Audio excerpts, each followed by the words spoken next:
Hi everyone, and welcome to the fourth part of our daily devotions, looking at the richness and beauty of some ancient Hebrew words and finding meaning for modern life. My name's Chris and I'm the Senior Minister at Andover Baptist Church. This week we've been unpacking a different Hebrew word each day that's used over and over again in the Bible, and we've been finding the richness, the power and the meaning contained within that word. In day one, the word was Israel, which means wrestle with God. In day two, we looked at the word Hesed, which means steadfast, loyal and passionate love. And on day three, we looked at the word Yaror, which means fear, awe and respect for God. Respect for him more than anything else we might be afraid of.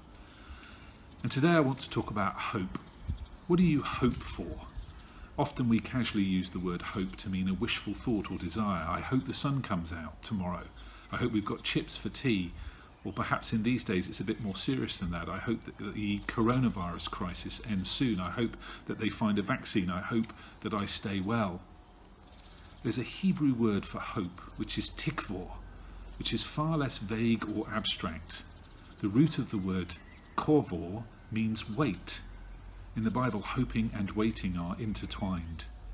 Now, we don't like to wait for things, do we, in our culture and our society? We think waiting is a waste of time. But in the Bible, waiting has less to do with a waste of time and more to do with hope. And this hope, tikvor, is an expectant waiting for a desired outcome. See, waiting and hope are linked together. The root of the word hope is to wait. And you know, sometimes it's in the waiting that God does something, because God can build character. He can shape us. So if you are in the waiting at the moment, and I guess we probably all are, then we need to wait expectantly, because God might be up to something. God is up to something. In the Old Testament book of Joshua, we get the account of the people of Israel entering into the land that God had promised them.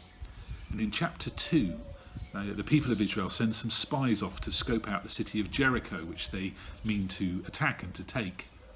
Those spies spend the night with a woman called Rahab, and the spies promise her that no harm will come to her when they invade the city if she ties a red cord, a tikvar, in her window. Rahab's red cord, her tikvar, was a symbol to her that her hope should be attached to God. See, in Hebrew, tikvor, the word for hope, and wait have connections, but they also have connections with the Hebrew word for cord. See, tikvor is an expectant waiting for a desired outcome. It means to gather together, to wait for, to hope, or to bind together. And this last part is really interesting.